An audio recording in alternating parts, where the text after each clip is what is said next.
L'association Mosson. Terminus Odysseum. Musique, social, culture. Radio Payade Odysseum. Un tram d'avance. Bonjour à tous, nous sommes sur RPO, la radio du quartier de la Mosson. Nous sommes aujourd'hui avec la présidente de l'association MIA, Madame Blandine Achaud. Bonjour Blandine. Bonjour, merci de m'avoir invité. Je suis ravie parce que c'est la première fois que je connais votre radio. Avec plaisir, on est très content de te recevoir. Justement, je voulais savoir qu'est-ce que c'est que l'association Montpellier Ivoire Association.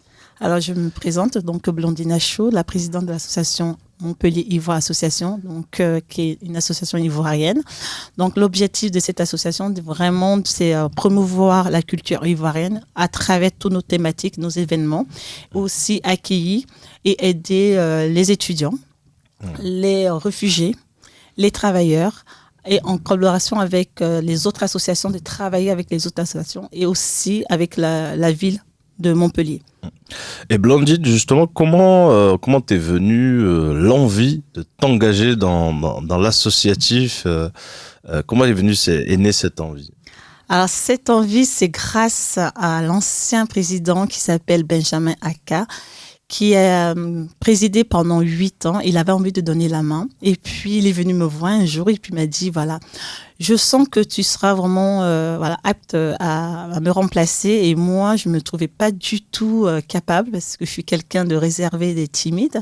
Donc, je lui ai dit, écoutez, je veux bien, mais je vais demander à mon époux d'abord s'il est d'accord parce que ça demande un travail physique. Un engagement, ouais. Voilà. Et donc, après l'accord des uns des autres, j'ai dit, je veux bien le faire, mais à une condition que tu sois à mes côtés et que tu me guides et tu me montres comment tu fais. Et à partir de ce moment-là, ça a été le cas. Et après, je me suis retrouvée, j'ai dit, mais c'est vraiment chouette d'aider les autres et de vraiment être là. Voilà.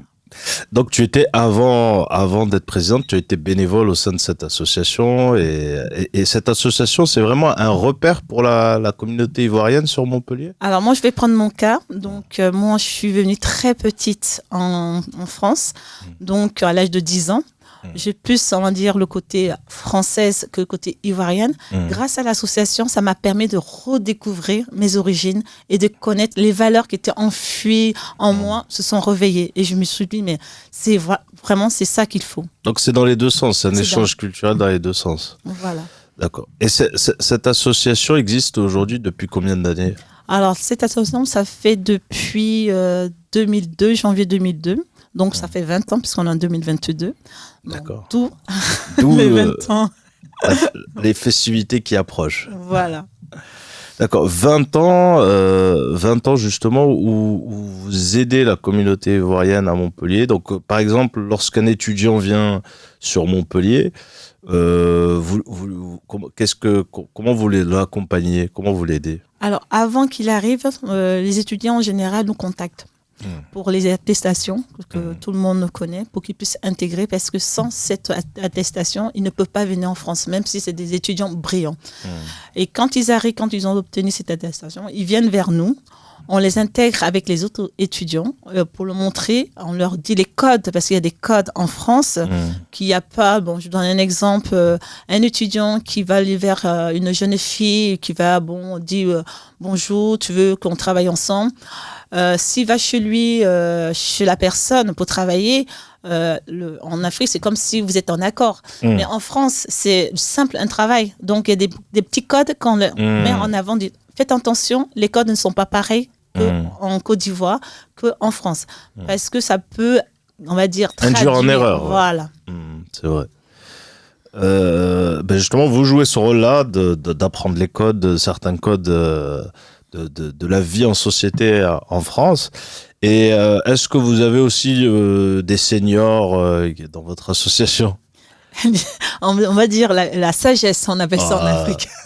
Ouais, je voulais pas dire, j'ai dit des seniors pour pas dire des personnes âgées. Non. La sagesse. Vous savez que, en Afrique, le continent africain, les seniors, comme vous dites, sont très prisés. C'est des personnes qu'il faut respecter. C'est eux qui donnent, on va dire, que nous... la bénédiction. la bénédiction, surtout, ils ont l'histoire. Donc, effectivement, les seniors sont dans l'association et je tiens vraiment qu'ils ont leur place parce que eux, ils nous transmettent quelque chose. Et je pense que c'est important. D'accord. Aujourd'hui, la communauté ivoirienne sur Montpellier elle représente combien de personnes à peu près? Alors, on va dire entre 450 et 700 Ivoiriens au niveau de Languedoc-Roussillon, mais pas d'autres. Et on est très nombreux et beaucoup d'étudiants ivoiriens. D'accord, ok, c'est super. Donc, pour ces 20 ans de l'existence de l'association, vous avez décidé de créer un événement. Alors, effectivement, on a décidé de créer un événement le 7 mai, donc samedi 7 mai, de 9h à 17h, qui concerne pour l'instant le foot, un tournoi de foot, qui aura une équipe féminine et 16 équipes, de équipes masculines. Le but, c'est vraiment promouvoir la culture ivoirienne, mais aussi sensibilisation, prévention des gestes qui sauvent avec la Croix-Rouge. Je tiens énormément à en parler parce que je pense que c'est important. On n'a pas tous la chance d'être formés. Donc, je me suis dit, mais pourquoi pas amener l'information vers les autres par un tournoi. D'où cet événement-là avec la Croix-Rouge et le CHU. Et il y a aussi Eurosport et la mairie de Montpellier Métropole qui sont vraiment avec nous pour ce projet-là. Ils vous mettent à disposition les lieux et tout ça, ils suivent l'action. Énormément. C'est super. Donc il y a 2 équipes féminines. Pas une, parce que comment elle va jouer toute seule? On va dire une équipe féminine qui est divisée parce que c'est une première édition. C'est une première édition. Je tiens vraiment à le signaler parce que je me dis, c'est la première fois. Je dis, on va voir ce que ça va donner. Je ne veux pas mettre un engouement, prendre 2 équipes. C'est des femmes pas professionnelles, c'est des femmes amateurs, c'est des personnes qui c'est vraiment le plaisir parce que c'est vraiment mettre un accent sur le vivre ensemble. Je pense que c'est important. L'échange, le partage et la convivialité. Si je prenais quelqu'un de professionnel, ce sera pas le même regard parce que je veux que ces femmes-là, goûtent le côté sociable de dire, ce jour-là, ce sera des femmes de tout horizon, des personnes de tout horizon. C'est pas uniquement au niveau social, au niveau culturel. C'est vraiment vraiment le vivre ensemble. D'accord. Et les 16 équipes masculines, elles représentent chacune un État ou c'est ça le principe? C'est une petite Coupe du Monde? C'est une petite, on va dire, une micro. Donc, ces 16 équipes-là, il y aura le Congo, il y aura le Cameroun, la Côte d'Ivoire, bien sûr, l'Algérie, le Maroc, la Tunisie. Il y aura aussi une équipe française, parce que, comme je l'ai dit, c'est vraiment vivre ensemble. Et d'autres encore que je n'ai pas cités, excusez-moi, mais voilà. Il y aura... Vous aurez des Allemands? Vous avez réussi à trouver des Allemands? J'ai pas encore réussi. Des Suédois. Mais ça viendra. C'est peut-être la deuxième édition. Ouais. Donc il y a plus d'inscriptions en fait. Les équipes sont complètes. Excepté en féminine qu'il y a encore un peu de place si une équipe se formait, elle serait la bienvenue. Quoi. Voilà, comme les femmes n'osent pas trop. Voilà, le foot c'est pas vraiment un milieu on va dire féminine. Donc comme je disais, c'est une première. Donc je prends des femmes vraiment de tout bord. Je veux pas que les professionnels peuvent venir, il n'y a pas de problème, c'est vraiment avec plaisir. Donc il nous manque malheureusement au moins 4 personnes. Si à tout hasard des personnes qui m'entendent qui veulent vraiment, c'est vraiment qui veulent jouer avec plaisir, il y aura des stands de toutes de part et d'autre. Il y aura la nourriture, la culture. Justement, j'allais revenir là-dessus. Il y aura des stands d'exposition artisanale. Oui. Donc il y aura quel type qu'est-ce qu'on pourra découvrir? C'est plus ciblé sur l'Afrique noire. J'avais demandé aux équipes, les 16 équipes et autres, de représenter leur pays. Voilà, donc il y aura le stand Maroc, le stand ivoirienne et le stand guinéenne. Voilà. D'accord.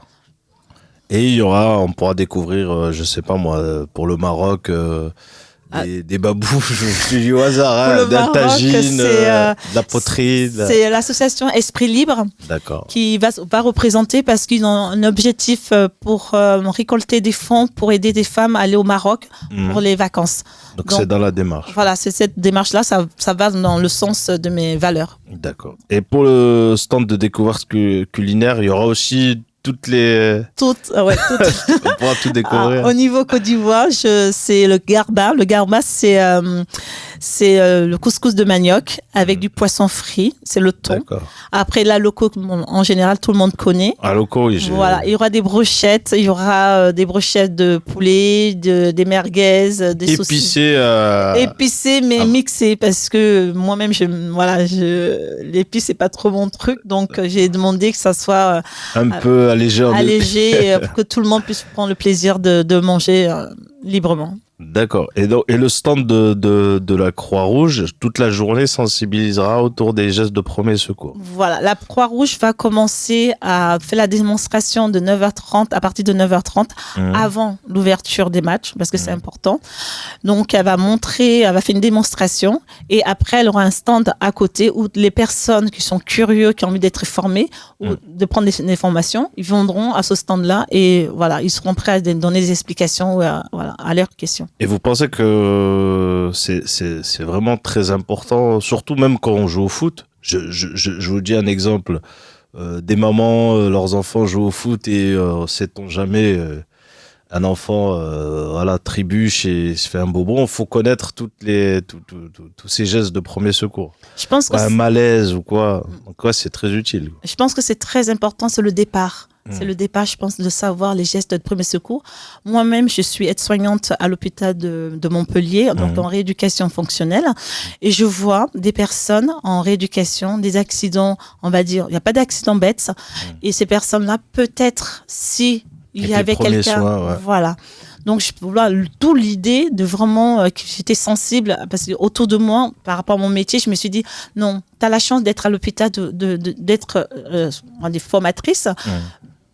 L'occasion, tu as une association de transmettre, de lier les deux ensemble et de transmettre à travers ma vie professionnelle et mon côté. Je trouve ça vraiment super important parce que ça peut sauver des vies. Comme vous dites, des fois il y a un malaise d'un jeune, on ne sait pas détecter c'est quoi, et si une personne est compétente, avant d'appeler le SAMU et tout ça, ça serait en tout cas très très belle initiative. Est-ce que vous pouvez nous dire où ça sera diffusé, où aura lieu le tournoi? Alors le tournoi, je le redis, c'est le samedi 7 mai 2022 à Gramont, au stade de Gramont, qui est pas loin c'est derrière les Zéniths, donc c'est le stade 12 et 13 de 9h30, de 9h à 17h30. Donc, il y aura vraiment beaucoup de monde. J'espère qu'il y aura du monde et que les gens seront sensibles à cette cause-là. Voilà. Et juste après, ça enchaîne avec un dîner de gala le même jour. Voilà, c'est un pari fou. Hein. Là, ça vous demandez du taf et des bénévoles. Comme on le soulignait tout à l'heure, les 20 ans de Mia, je me suis dit, je ne peux pas passer à côté. Là, vous avez mis le paquet. Voilà. Vu 2 années de Covid qu'on a eu, je me suis dit, non, il faut vraiment que le côté vivre ensemble, convivialité, il faut qu'on y aille. Donc, ce sera à Mogio. C'est une salle El Tongo que tout le monde connaît, je pense, qui se trouve à Mogio. Donc, c'est de 20h30 à 6h du matin. Voilà. C'est la soirée complète. On est africain, on n'est pas africain. Exactement. Il y aura quel type de musique? De tout. J'insiste, je veux pas... on va découvrir le côté Afrique noire, certes, mais je veux vraiment, même pour le terrain de foot, pareil, ambiance conviviale.